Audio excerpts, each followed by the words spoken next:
Hello guys, welcome back to my YouTube channel. അങ്ങനെ Bigg Boss Malayalam season 7 ആദ്യത്തെ പണിപ്പുര task നടന്നിരിക്കുകയാണ്. കുറച്ച് സമയത്തിന് മുൻപാണ് സംഭവിച്ചിരിക്കുന്നത്. അപ്പോൾ വളരെ എക്സൈറ്റഡ് ആണ്. ശരിക്കും ബിഗ് ബോസ് ഇത്തവണ 7ന്റെ പണിയാണ് കൊടുക്കുന്നത് എന്നുള്ളത് ഓരോ തവണ, അതായത് ഇപ്പൊ തുടങ്ങി കുറച്ച് ദിവസം അല്ലെങ്കിൽ ഒരു ദിവസമൊക്കെ പിന്നിട്ട് 2 ദിവസം ഒക്കെ ആയതേ ഉള്ളൂ. പക്ഷെ ഇതിനിടയിൽ തന്നെ ബിഗ് ബോസിന്റെ 7ന്റെ പണി പലർക്കും മനസ്സിലായി തുടങ്ങിയിരിക്കുകയാണ്. അതായത് ഇപ്പൊ ഇവര് ആകെ 3 പേർക്ക് മാത്രമാണല്ലോ അവരവരുടെ ഡ്രസ്സുകൾ കിട്ടിയിട്ടുള്ളൂ. അപ്പൊ ബാക്കി അവരുടെ ബിലോങ്ങിങ്സും അവർക്ക് വേണ്ട ലക്ഷറി ഐറ്റംസും എല്ലാം കൂടെ പണിപ്പുരക്കകത്തിട്ട് പൂട്ടി വെച്ചിരിക്കുകയാണ് ബിഗ് ബോസ് വളരെ മിടുക്കായിട്ട്. അപ്പൊ പണിപ്പുര ടാസ്ക് ആഴ്ച 2 ദിവസം ഉണ്ടാവുന്നതാണ്. ഓൾറെഡി ടാസ്ക് ലെറ്ററിൽ തന്നിട്ടുണ്ടായിരുന്നില്ല. പണിപ്പുര ടാസ്ക് ഒരാഴ്ചയിൽ 2 തവണയായിരിക്കും അവർക്ക് അതിന്റെ പെർമിഷൻ ഉണ്ടായിരിക്കുക. അത് തന്നെ 2 പേരാണ്, 2 കണ്ടസ്റ്റൻസ് ആണ് കയറേണ്ടത്. അപ്പോൾ ഹൗസിനുള്ളിലുള്ളവരെ വളരെ ബുദ്ധിപരമായിട്ട് അവരുടെ 3 പേരെ, അതായത് അതില നൂറേനെ കയറ്റി വിട്ട് കഴിഞ്ഞാൽ അവരൊരു കണ്ടസ്റ്റന്റ് ആണല്ലോ. അപ്പൊ അവർ 2 പേരുണ്ട്.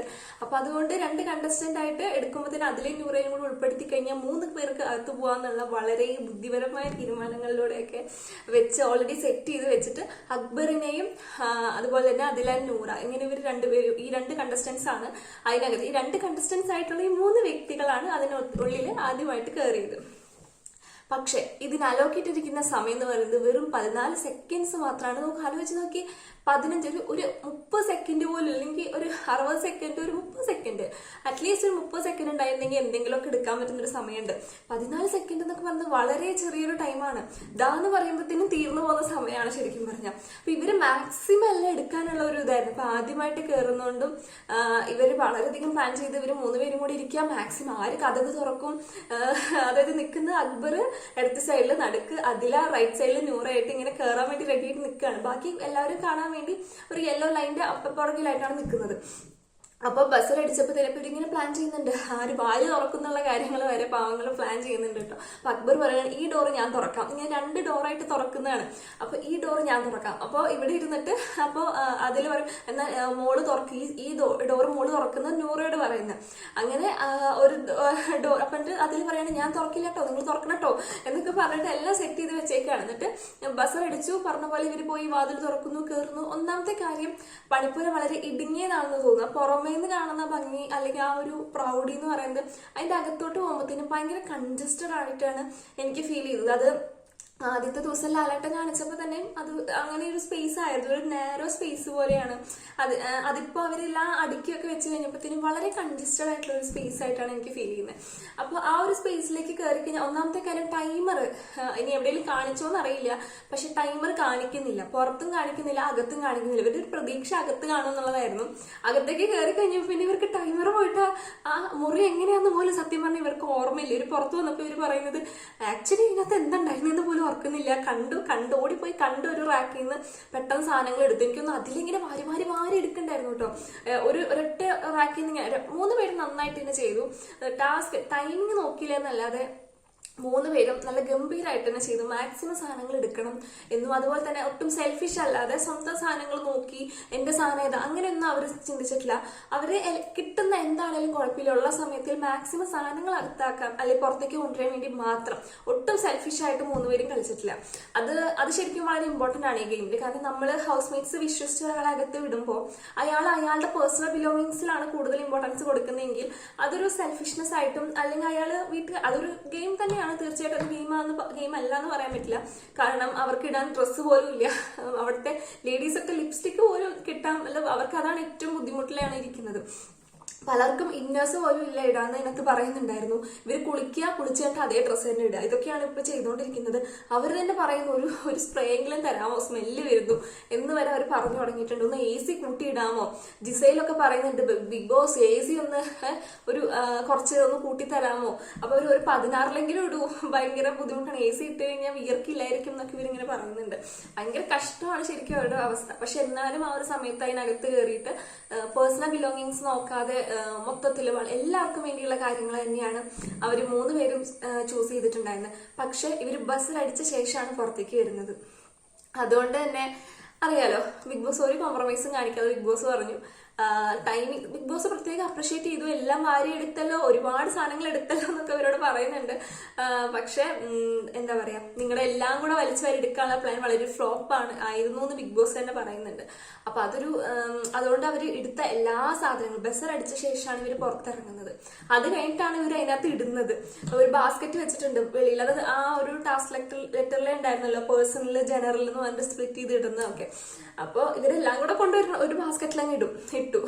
അതുപോലെ ഇവർക്ക് എന്താണ് ഇവർ എടുത്തേക്കുന്നതെന്ന് അവർക്ക് അറിയില്ല, പേഴ്സണൽ ആണോ ജനറൽ ആണോ ഒന്നും അവർക്ക് അറിയില്ല.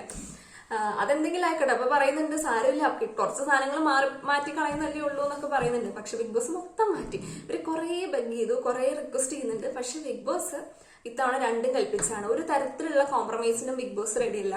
ബിഗ് ബോസ് പറഞ്ഞു, മക്കളെ അനീഷെ രണ്ടുപേരെയും കൂടെ കൂട്ടിക്കൊണ്ട് പോയിട്ട് ആ സാധനങ്ങളെല്ലാം എടുത്ത പോലെ അകത്ത് കൊണ്ടുവച്ചോളൂ, എടുത്ത സ്ഥലത്ത് തന്നെ വെക്കണം എന്നില്ല, ചുമ്മാ അകത്ത് കൊണ്ടുവയ്ക്കാൻ പറഞ്ഞു. അപ്പോൾ വളരെ എനിക്കൊന്ന് എന്താ പറയാ, ഭയങ്കര കാര്യമായിട്ട് പുള്ളിക്കാരൻ എനിക്കൊന്ന് മറ്റേ ടൈമിങ്ങിന്റെ കാര്യം പറയുന്നുണ്ടായിരുന്നു. ഞാൻ കൗണ്ട് ചെയ്യുന്നുണ്ടായിരുന്നു, കറക്റ്റ് ടൈമാണ് കൗണ്ട്, പ്രശ്നം എന്താ പറയാ ഒരു കറക്റ്റ് ആണില്ല, ഞാൻ എണ്ണുന്നുണ്ടായിരുന്നു, അത്ര സമയം തന്നെ ഉള്ളൂ എന്നൊക്കെ പുള്ളി പറയാം. പുള്ളി അകത്ത് ആരും കൊണ്ടുവെക്കുന്നൊക്കെ. അപ്പോൾ പുള്ളി ചാടി എണീറ്റിട്ട് ഞാൻ പോവാന്നുള്ള രീതിയിൽ തിരിച്ച് സാധനങ്ങൾ വെക്കാൻ വേണ്ടിയിട്ട് വളരെ കാര്യമായിട്ട് എണീറ്റ് ഓടി പോകുന്നുണ്ടായിരുന്നു. അപ്പോൾ പുള്ളി പോകുന്ന വഴിക്ക് പുള്ളി പറയുന്നത്, എനിക്ക് കാണണം, എവിടെയാണ് ടൈമർ എന്ന് എനിക്ക് കാണണം എന്നാണ് പുള്ളി പറയുന്നത്. പുള്ളി അത് കണ്ണിങ് ആയിട്ട് കുറച്ച് കാര്യങ്ങളൊക്കെ നോക്കുന്നുണ്ടെന്ന് എനിക്ക് ഫീൽ ചെയ്തു. ആ ഗെയിമിന്റെ സമയത്താണെങ്കിലും എന്താ പറയുക, പുള്ളിക്ക് അതിനകത്ത് കേട്ട് ആ ടൈമർ എവിടെ കാണുന്നതെന്നൊക്കെ കണ്ടിരിക്കണം എന്നുള്ള ഭയങ്കര ഒരു ക്യൂരിയോസിറ്റിയിലാണ് പുള്ളി കയറിപ്പോയത്. പക്ഷെ ടൈമർ ഒന്നും ഇവർ കണ്ടില്ല. ഇനിയിപ്പോൾ ഏതെങ്കിലും സ്ക്രീനിൽ എവിടെയെങ്കിലും കാണിച്ചോന്ന് അറിയില്ല. അകത്ത് കയറിയവരും വെക്കാൻ വേണ്ടി കയറിയപ്പോഴും അധിക സമയം ബിഗ് ബോസ് അതിനകത്ത് നിർത്തിയുമില്ല. ഇവര് പെട്ടെന്ന് തന്നെ ഇവര് നോക്കുന്നുണ്ടായിരുന്നു. അപ്പൊ എന്നിട്ട് പുറത്തിറങ്ങിയിട്ട് ഞാൻ സംസാരിക്കാൻ നിങ്ങൾക്ക് കേൾക്കുന്നുണ്ടോ അകത്തിരുന്നു പറയണം എന്നൊക്കെ. പക്ഷെ അപ്പത്തേനും ബിഗ് ബോസ് പറഞ്ഞാൽ മതി ഇറങ്ങിക്കോ എന്നുള്ള രീതി പറഞ്ഞു. അപ്പൊ എനിക്ക് തോന്നുന്നു, അപ്പൊ എന്നിട്ട് പറയുന്നുണ്ട് പുറത്തുനിന്ന് പറഞ്ഞാലും കേൾക്കില്ല, അപ്പൊ നമ്മൾ പുറത്തുനിന്ന് കൗണ്ട് ചെയ്തിട്ട് കാര്യമില്ല, അകത്ത് കയറുന്നവര് തന്നെ സ്വന്തമായിട്ട് കൗണ്ട് ചെയ്ത് കയറി ഇറങ്ങണം. അപ്പൊ ശരിക്കും 7ന്റെ പണി കാരണം അങ്ങനെ ഫസ്റ്റത്തെ പണിപ്പുര ടാസ്ക് ഫ്ലോപ്പായി എന്ന് പറയാൻ പറ്റില്ല, നല്ല രീതിയിലുള്ള പെർഫോമൻസ് ആയിരുന്നു കാഴ്ചവെച്ചത്. പക്ഷെ പണിപ്പുര ടാസ്കിലൂടെ കണ്ടസ്റ്റൻസിന് ഒന്നും കിട്ടിയിട്ടില്ല. അവർക്ക് അവരുടെ ലക്ഷറി, അവരുടെ പേഴ്സണൽ ബിലോങ്ങിങ്സ് ഒന്നും കിട്ടിയിട്ടില്ല. അവർ ബെഗ് ചെയ്യുന്നുണ്ട് ബിഗ് ബോസിനടുത്ത്, ബിഗ് ബോസ് ഞങ്ങളുടെ കുറച്ച് ഇന്നേഴ്സ് എങ്കിലും തരണം എന്നുള്ള രീതിയിൽ. അവർ സ്മെല്ല് ചെയ്യുന്നുണ്ടെന്ന് പറയുന്നുണ്ട്. AC ഒന്ന് കൂട്ടിയിടാമോ എന്നൊക്കെ ചോദിച്ചോണ്ട് റിക്വസ്റ്റ്, ഇങ്ങനെ ബഹളമാണ് ബിഗ് ബോസിന്റെ അടുത്ത്. ഇങ്ങനെ എല്ലാവരും ആ സാധനങ്ങൾ ഒരു പകുതിയെങ്കിലും കൊടുക്കുമോ എന്നൊക്കെ അവർക്ക് നല്ലവണ്ണം റിക്വസ്റ്റ് ചെയ്തായിരുന്നു. പക്ഷെ ബിഗ് ബോസ് അത് പറ്റില്ല എന്ന് പറഞ്ഞു കേട്ടോ. പിന്നെ ഇപ്പോ അത് കഴിഞ്ഞപ്പോ തന്നെ ആരും പറയുന്നുണ്ടായിരുന്നു 3 പേരെ വിട്ടതാണ് പ്രശ്നം, 3 പേര് പോയിട്ട് പുറത്തേക്ക് വരാൻ സമയം എടുക്കും, 2 പേര് പോയിട്ട് പുറത്തു വരാനാണെങ്കിൽ സമയം കുറച്ചാണ് എന്നുള്ള പല തോട്ട്സും കാര്യങ്ങളും ഒക്കെ വരുന്നുണ്ട്. അപ്പൊ ഇനി അടുത്ത പണിപ്പുര ടാസ്കിലേക്ക് ആര് കയറും, എങ്ങനെ ആയിരിക്കും എന്നൊന്നും അറിയില്ല. എന്താണെങ്കിലും ഫസ്റ്റത്തെ പണിപ്പുര ടാസ്കിലൂടെ അവർക്കൊന്നും തന്നെ കിട്ടിയിട്ടില്ല. അപ്പൊ ഇനി നെക്സ്റ്റ് പണിപ്പുര ടാസ്ക് വരുമ്പോൾ നോക്കാം ഇവർ ഇംപ്രൂവൈസ് ചെയ്ത്. അതായത് ശരിക്കും പറഞ്ഞാൽ വാരി വലിച്ചെടുക്കാനുള്ള സമയമൊന്നുമില്ല, അത്രയും കുറച്ച് സെക്കൻഡ്സുകൾ, 1-2 ഐറ്റംസ് കറക്റ്റ് ആയിട്ട് എടുക്കുക, പുറത്ത് കൊണ്ടുവിടുക, അതിനുള്ള സമയമുള്ളൂ. പിന്നെ നോക്കിയും കണ്ടു എടുക്കാനുള്ള സമയവും ഇല്ല. കൈ കിട്ടുന്ന 2 സാധനം എടുത്തിട്ട് എത്രയും പെട്ടെന്ന് പുറത്തിറങ്ങി ബാസ്ക്കറ്റിൽ ഇടാന്നുള്ളതാണ് ശരിക്കും ടാസ്ക്. ആ ബാസ്ക്കറ്റ് വരെ സാധനത്തില്ലെങ്കിൽ എനിക്ക് തോന്നുന്നില്ല ബിഗ് ബോസ് കൊടുക്കുന്നു. പിന്നെ ഇവര് ഇത്രയും മുഷിഞ്ഞ് കൊടുക്കുന്നതുകൊണ്ട് പിന്നെ അവർ പറയുന്നുണ്ട് ബിഗ് ബോസിന്റെ ഡ്രസ്സ് തന്നാലും മതി, മീൻസ് ഇപ്പൊ കൊടുത്ത പോലെ യൂണിഫോം പോലെ അല്ലെ, ബിഗ് ബോസ് ആയിട്ട് കുറച്ച് ഡ്രസ്സ് കൊടുത്താലും മതി, ഇട്ട ഡ്രസ്സ് തന്നെ ഇട്ടിട്ട് അവർ മുഷിയുന്നു എന്ന് ഭയങ്കരമായിട്ട് പറയുന്നുണ്ട്. സ്മെല്ലിന്റെ കാര്യം നല്ലോണം പറയുന്നുണ്ട്. AC ഒന്നെങ്കിൽ AC ഇടണം വിയർക്കാതിരിക്കാൻ വേണ്ടിയിട്ട്, അങ്ങനെയൊക്കെ. അങ്ങനെ എന്താണെങ്കിലും ശരി, പണിപ്പുര ടാസ്ക് ഈ സീസണിലെ Bigg Boss Malayalam season 7 first പണിപ്പുര ടാസ്ക് അത് നടന്നിരിക്കുകയാണ്. ആ ടാസ്കിലൂടെ ഹൗസ് മേറ്റ്സിന് ഒന്നും തന്നെ കിട്ടിയിട്ടുമില്ല. അപ്പൊ ഇനി അടുത്ത ടാസ്കും അടുത്ത പണിപ്പുര ടാസ്കിന് വേണ്ടി എക്സൈറ്റഡ് ആയിട്ട് വെയിറ്റ് ചെയ്യാം. അതുപോലെ തന്നെ അടുത്ത ടാസ്കും കാര്യങ്ങളൊക്കെ കാണാം. അതുവരെ ബൈ.